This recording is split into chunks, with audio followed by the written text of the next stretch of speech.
This is Optimal Health Daily, episode 2330. Does muscle soreness mean muscle growth? Part 2, by Finn of MuscleEvo.net. And I'm Dr. Neil, your host and narrator. Hey there, welcome back to Optimal Health Daily, where I simply read to you from the best health and fitness blogs for free. Always with permission from the sites, of course, and always with a bit of my commentary at the end. But on Wednesdays, I like to provide you with a little bit of inspiration before we jump into the article. So with that, here's today's bit of inspiration. Quote, "Only those who have the patience to practice things perfectly will acquire the skills to do difficult things easily." Friedrich Schiller.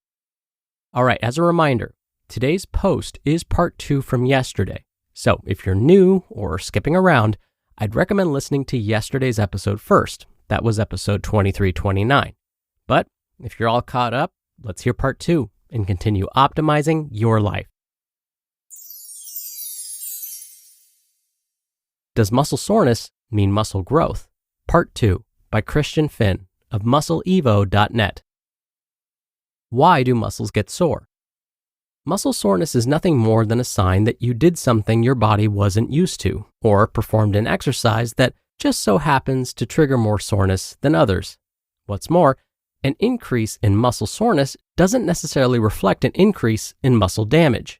Conversely, a decrease in muscle soreness is not always indicative of less muscle damage. So even if damage does help to accelerate growth, you can't rely on muscle soreness to gauge the extent of the damage. When researchers compared voluntary muscle contractions with electrically induced muscle contractions, the amount of muscle damage was considerably higher with the electrically induced muscle contractions. But there was no significant difference in muscle soreness between the two groups. Other studies report much the same thing, with only moderate levels of soreness associated with a high degree of damage. In one trial, a post-exercise bout of foam rolling led to a decrease in muscle soreness. But contrary to what you might expect, the reduction in muscle soreness was accompanied by an increase in markers of muscle damage.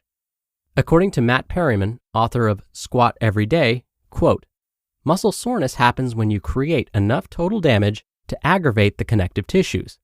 This will sometimes correlate with a muscle-stimulating, growth-inducing workout, but just as often, it has nothing to do with muscle stimulation.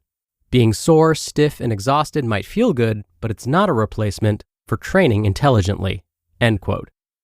In other words, the fact that you're not sore doesn't mean your muscles aren't growing. Likewise, sore muscles don't necessarily translate into faster growth. Is it good to work out when your muscles are sore? According to conventional wisdom, training a muscle that still feels sore will only delay the recovery process and put the brakes on muscle growth. But that doesn't seem to be the case. In one study, scientists recruited a group of 51 student athletes and split them into two groups. Both groups completed 30 negative reps of dumbbell curls, which is a highly effective way to create both muscle damage and delayed onset muscle soreness. The first group rested, but lifters in the second group came back to the lab just 3 days later when their muscles still felt sore to do the whole thing again. Both groups were tested every day for 9 days after the first workout. You'd think that the second bout of strength training would interfere with recovery from the first, or at least exacerbate muscle damage. But the researchers could find no significant difference between the groups in terms of delayed onset muscle soreness or markers of muscle damage. In other words, training a muscle when it still feels sore doesn't appear to create any further damage or slow the recovery process. There's also a large degree of variability in the individual damage response to exercise. In fact, some people are slow recoverers. They lose more strength after a workout, take longer to recover, and experience a greater degree of muscle soreness. Publishing their findings in the Journal of Applied Physiology, researchers from the University of Massachusetts looked at DNA from 157 untrained men and women following maximal eccentric exercise.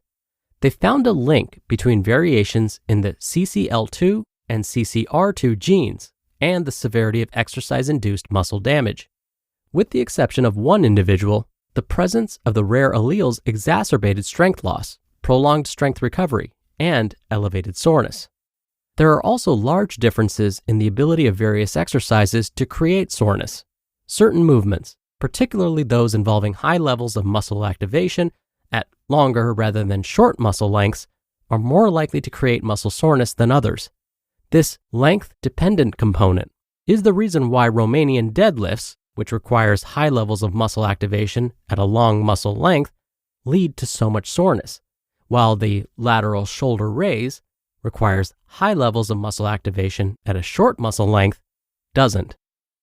Final thoughts. There's no proven link between soreness and growth, and no rule that says you have to annihilate each muscle group in order to make it grow. Despite this, there are plenty of people out there who see soreness as the objective. They think to themselves, if my muscles are sore, the workout must have been a good one.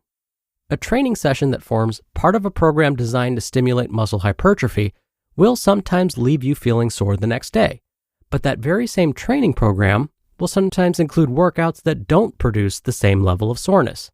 Although feeling sore and stiff for days might be oddly satisfying, it's no guarantee that muscle is going to be built any faster. And there are better ways to tell if your muscles are growing. You just listened to part 2 of the post titled, Does Muscle Soreness Mean Muscle Growth? By Christian Finn of MuscleEvo.net. Business owners know that hiring the right people can be a real challenge. Make it easier with Indeed. Indeed is the hiring platform helping over 3 million businesses do it all. Attract, interview, and hire all in one place. Don't spend hours on multiple job sites looking for candidates. With Indeed's Instant Match feature, over 80% of Indeed employers find quality candidates the moment they sponsor a job. I especially love that if you invite these or any candidates of your choosing to apply, they are 3 times more likely to apply to your job than candidates who only see it in search. Start hiring now with a $75 sponsored job credit to upgrade your job post at Indeed.com/health. Offer good for a limited time. Claim your $75 credit now at Indeed.com/health. Just go to Indeed.com/health and support the show by saying you heard about it on this podcast. Indeed.com/health. Terms and conditions apply.